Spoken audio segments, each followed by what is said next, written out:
Welcome back everyone to Formula 1 2020 and to your preview for the 2020 Portuguese Grand Prix. This weekend's race here at Portimao is round 12 of the 2020 season, meaning we've only got 6 races remaining this weekend here in Portugal. Next weekend we return to Imola. A race back in Turkey, 2 races at Bahrain for the Bahrain and Sakhir Grand Prix before ending the season in mid-December at the Abu Dhabi Grand Prix. The last time we visited Portugal was all the way back in 2009 for a mid-season test. However, the last time we raced in Portugal was all the way back in 1996, before I was even born. It was Damon Hill on pole position with teammate Jacques Villeneuve in P2, the Benetton of Jean Alesi P3 on Saturday. However, on race day, it would be Villeneuve beating his teammate for victory for the final time in Portugal. Hill P2, Michael Schumacher for Ferrari P3. Last time out in 2020, the Eiffel Grand Prix, another awesome race, this time at the Nürburgring in Germany. Valtteri Bottas took pole with Lewis Hamilton locking out the front row of the grid, Max Verstappen in behind in P3, Charles Leclerc an incredible qualifying P4. In the race, Lewis Hamilton claimed victory after a huge lockup from Bottas, took the lead away. A mechanical failure gave Verstappen P2 and Daniel Ricciardo a surprise podium, his first for Renault, Renault's first since 2011, Ricciardo's first since that Monaco victory all the way back in 2018. And after that awesome race last time out, this is how your driver standings is shaping up. Lewis Hamilton, a comfortable lead over Valtteri Bottas, overly elongated after that retirement for the Finnish driver. Max Verstappen closes him down in P3. Ricciardo is up to 4th and has a nice buffer of 10 points over Sergio Perez. Norris and Albon just 1 point behind, and only 1 point behind Albon is Charles Leclerc. Lance Stroll and Pierre Gasly round out the top 10. After an impressive performance in Germany, Carlos Sainz edges even closer to a top 10 slot. Esteban Ocon started the race well, but a mechanical failure left him with a DNF. Sebastian Vettel continues his non-point streak all the way down in 13th place. Kvyat's point streak came to an end last time out in Germany. Hülkenberg returned, scoring points from 20th on the grid all the way up to 8th place. Official and my driver of the day, Giovinazzi is on 3, Raikkonen 2. Grosjean finally scored last time out, his first point since Germany last season, taking him up to 18th place. Magnussen 19th, Latifi and Russell the only 2 drivers yet to score. Russell in P21, currently not on screen. And your team's championship heading into this weekend, Mercedes can be crowned champions. It's all got to go their way, but this is a circuit which will suit not only the strengths of Mercedes, but also the likes of McLaren, Racing Point and Renault, and Red Bull may be slightly on the back foot this weekend. Red Bull, they've got to stay in the hunt, they've got to win this time out. It's not looking likely. Racing Point moved up to P3 with impressive performances from Sergio Perez and Hülkenberg. McLaren and Renault well and truly in that fight for the top 3. Ferrari P6, AlphaTauri of course race winners this season in P7. Alfa Romeo have 5 points, Haas have 3, Williams the only team yet to score. No F2 once again this weekend, but just to give you a quick reminder, Mick Schumacher currently leads over Callum Ilott. The 2 Ferrari juniors may be in contention for a Formula 1 seat next season. Red Bull Junior Yuki Tsunoda is P3, Renault Junior Christian Lundgaard is P4, and Robert Schwartzman, another Ferrari junior, is on joint point with Nikita Mazepin in P5 and P6. Your tyre choice this weekend then, heading into the Portuguese Grand Prix, is slightly more conservative. And if you see the layout, you really can't blame them. It's C1, C2 and C3, with all teams and drivers being forced to take an extra set of soft tyres. Portimao is going to be a circuit which is going to degrade those tyres ridiculously quick. Don't be surprised for a 2-stop, maybe even a 3-stop strategy during the Grand Prix. And finally, before we jump into a hot lap here at Portimao, your weather is also looking pretty hot and pretty spicy. Temperatures levelling out across the weekend at about 21-22 degrees, with a 2% and 1% chance of rain on Friday and Saturday. But come race day, a 59% chance of rain. However, we know 2020, it doesn't matter if there's rain on the forecast. Most likely, it's not going to happen, but crikey, would that make things nice and tasty for our Sunday Grand Prix.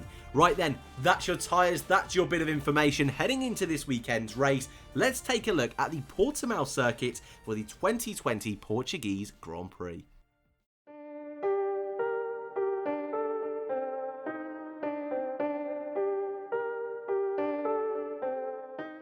Welcome everyone to your hot lap here at Portugal, the Algarve Circuit Portimao. We're on board with Formula E champion Antonio Felix da Costa driving in the DS Techeetah. Heading down towards turn 1, already you can see the elevation change might catch drivers off through turn 1. You can take way more power and through turn 2 more power in a Formula 1 car than you can in Formula E. But our first proper braking point, turn 3, swooping round another elevation change up to the sweeping left-hander of turn 4, making sure you get as much grip as possible heading over to this right-hand side of the circuit. Another downhill section, making sure you're braking downhill and turning is going to be tricky for the drivers. We saw that last time out at the Nürburgring. Once again, keeping over to this right-hand side, up through the little flick of turn 6. Another braking point, another elevation change through turn 7, but the heavier braking at turn 8, making sure we don't run out too wide. Gravel over there as we just about get a wheel in.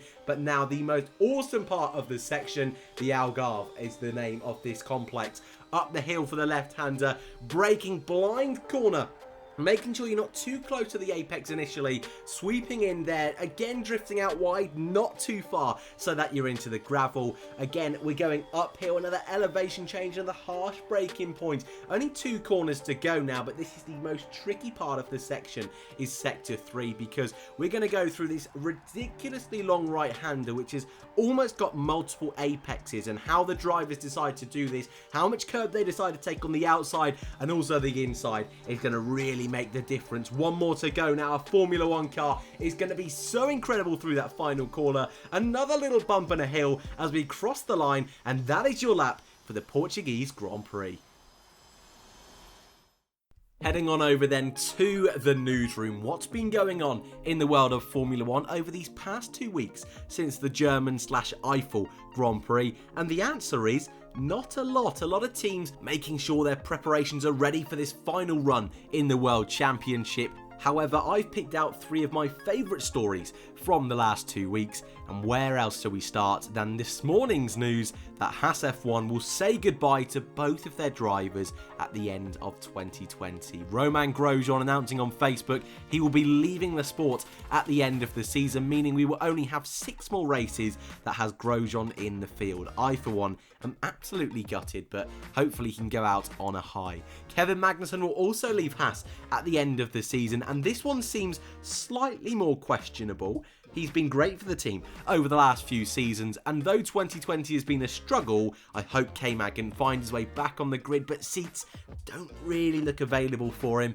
and it looks more likely he will find a seat in either Formula E, IndyCar or NASCAR. Who will Haas replace them with? At the moment, we've got no idea. Nikita Mazepin and Mick Schumacher appear to be the front runners for the seat. However, the team have openly admitted there is up to 10, maybe even 15 drivers that could fill the void left by Grosjean and Magnussen. And at this stage, I really am excited to see how the rest of the grid shapes up for 2021. A driver who is looking for a seat next season and who I believe thoroughly deserves an opportunity is Nico Hülkenberg. He's back this weekend, not driving, but as a reserve driver. He is ready to take the place of either Sergio Perez or Lance Stroll for what would be the 4th time in 2020. It was revealed this weekend that Lance Stroll did indeed have COVID-19 last weekend. Lawrence Stroll does indeed have it this weekend, so Hülkenberg is going as the team's reserve driver just in case he is needed. Fingers crossed that everything's okay within the team, but wouldn't we love to see Hulk back in Formula 1 this weekend? And finally, a story which is slightly out there. Lewis Hamilton this weekend can take the record for most Formula 1 victories. However, our story this weekend revolves around Hamilton's biggest ever rival during his Formula 1 career, Nico Rosberg. Both Hamilton and Rosberg have announced they will both be entering teams in Extreme E when it launches, hopefully, next year. Hamilton versus Rosberg is back. Team LH44 X44 is the team name, and RER, Rosberg Extreme Racing, will go head-to-head in the championship. It doesn't appear that either driver will be racing in the series, but hey, wouldn't that be awesome? Rosberg versus Hamilton. It's back, ladies and gentlemen, and that is it for the newsroom. And so we'll head over to one of my favourite parts of the weekend. It's prediction time for the Portuguese Grand Prix. And I just want to start off by saying last weekend, finally, it's only taken me 11 attempts. I got the top 3 correct. Hamilton, Verstappen, Ricciardo. Bang on the money. Ladies and gentlemen, can I do it 2 weekends in a row? Well, here are my predictions for this weekend's Grand Prix. In qualifying, I've put Hamilton and pole, Valtteri Bottas P2, and Daniel Ricciardo to continue his incredible form recently, P3. And in the Grand Prix, I've mixed it up a little bit. You know, we got to continue the spiciness of 2020. I've gone Bottas for the race victory here in Portugal. Verstappen to continue his ridiculous podium record in 2020. Hamilton P3, Ricciardo P4, and Lance Stroll to get his first point since that podium all the way back at Monza 3 rounds ago. As always, I'd love to know your predictions in the comment section down below. The best ones, the most liked comments will be featured in tomorrow's video. And for your chance to be featured, here is your grid to follow, starting off with qualifying. Who's going to be on pole, who's on that front row, and who's going to be the biggest shock in qualifying? And in the Grand Prix, who is your race winner? What other 2 drivers will be on the podium? First retirement, driver of the day, and best of the rest, which we are counting as P4, or generally just anyone that isn't in a Mercedes or also named Max Verstappen. And finally, before I leave you and send you off into the weekend of Formula 1, this is how my fantasy team is lining up this weekend. Once again, we're sticking with Hamilton, Ricciardo and Grosjean. Perez is in. Lance Stroll is back in the team. Last weekend we swapped him out for Gasly after he wasn't feeling particularly well, but after an awesome weekend, I'm into the top 50 out of 3,600 of you that are in the league. If you do want to join, I know it's late on into the season, the code is up on screen, but hey, the Grosjean army is marching strong to the end of the season. And finally, your weekend schedule this weekend. Feel free to screenshot if you like on mobile, laptop, whatever. Looks like this, with practice 1 and 2 on Friday at 11 and 3 o'clock.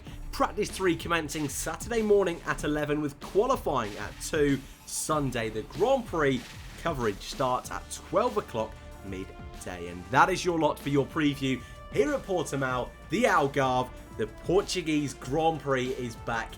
This circuit is a banger.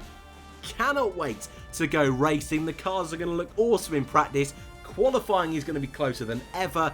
Could Hamilton make history this weekend? We're just going to have to wait and see. If you are new, feel free to subscribe. I hope you all enjoyed it as always. Thank you very much for watching. I hope to see you all in the next one.